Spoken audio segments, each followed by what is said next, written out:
Hi, welcome to KartTV. I'm Nils Schneider, and today I'm here with Coach Scott, and we're going to go over one of the most fundamental exercises, the squat.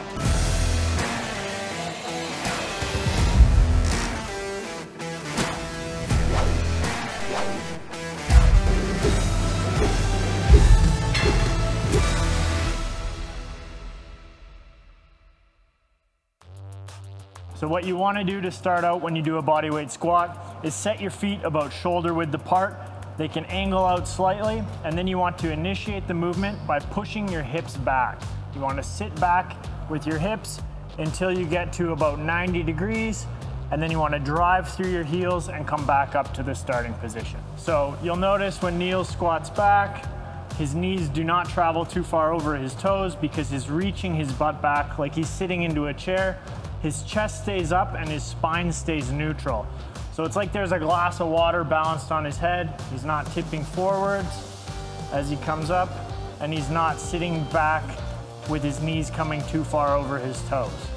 So if you think about the movement starting by breaking at the hips, you'll always be able to sit into that nice position and not get any pain in your knees. A common mistake you'll see when people squat sometimes is when they come up, their knees will cave in.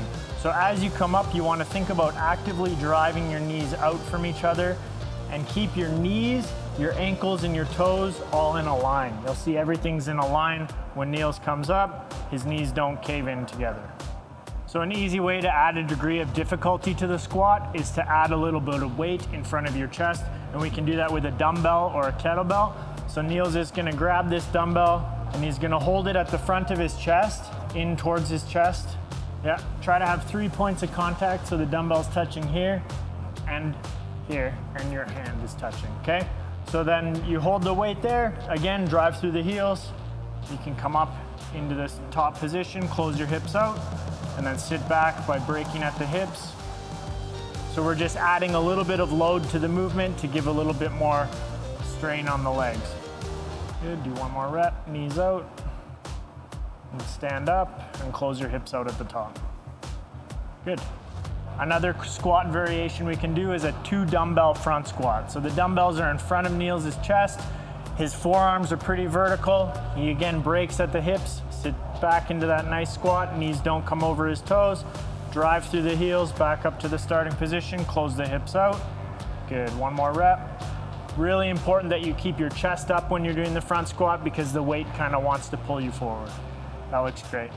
So the squat is a basic foundational exercise that's going to work the muscles in your legs, your calves, the front of your legs, your thighs, your quads, and also the back of your legs, your hamstrings, and then your glutes as well, your butt. When you're doing the squat, you want to think about it as a hip hinge, not a knee bend. So you want to break at the hips first, sit back into the squat, keeping your knees from shooting out over your toes. You shouldn't feel pain in the knees if you do squats properly. I'm Nils Schneider, this is Coach Scott, and those were a couple variations on the squat.